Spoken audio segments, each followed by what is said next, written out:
ഇടയ്ക്ക് ഒരു വീഡിയോ ചെയ്തിട്ടുണ്ടായിരുന്നു. ഇപ്പം പ്രവർത്തനം നടത്തിക്കൊണ്ടിരിക്കുന്നത് ജസീറയും കുവൈറ്റ് എയർവേസും മാത്രമേ ഉള്ളെന്നും പറഞ്ഞു.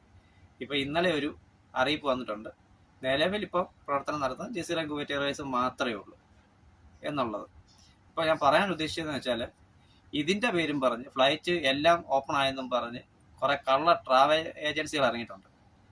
കുറേ ആൾക്കാരിൽ നിന്ന് ടിക്കറ്റ് ബുക്ക് ചെയ്തിട്ട് ക്യാൻസൽ ആക്കുക, എന്നിട്ട് കാശ് അവർക്ക് കൊടുക്കാതിരിക്കുക, അങ്ങനെ കുറേ കള്ള ട്രാവൽ ഏജൻസികൾ ഇറങ്ങിയിട്ടുണ്ട്. പറയാൻ കാരണമുണ്ട്. കാരണം എൻ്റെ ഒരു കൂട്ടുകാരൻ എന്നെ ഇവിടെ വിളിച്ചപ്പോൾ പറഞ്ഞത്, ഇതുപോലെ ഞാൻ വിളിച്ച് ചോദിച്ചിട്ട് നാട്ടിൽ പോകുന്ന കാര്യം, ടിക്കറ്റ് ചാർജ് കൂടുതലാണ്, ക്യാൻസൽ ആക്കി കഴിഞ്ഞാൽ കാശ് കിട്ടത്തില്ല. അങ്ങനത്തെ കള്ള ട്രാവൽ ഏജൻസി കൊണ്ട് തല വെക്കാതെ പ്രോപ്പറായിട്ട് കുവൈറ്റ് എന്താണ് അറിയിപ്പ് തരുന്നത് ആ ഒരു ഇതിലൂടെ തന്നെ മുന്നോട്ട് പോവുക.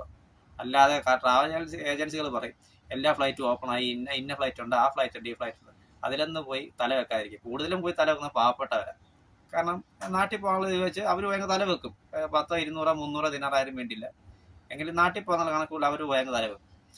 ആരും അങ്ങനെ പോയി തല വെക്കാതിരിക്കുക. വെറുതെ നമ്മുടെ കാശ് കളയുക. അവന്മാർ വെറുതെ പള്ള വീർപ്പിക്കുന്നതല്ലാതെ തട്ടിപ്പ് എല്ലായിടത്തും ഒരു, എവിടെ ആയാലും തട്ടിപ്പ് തന്നെ.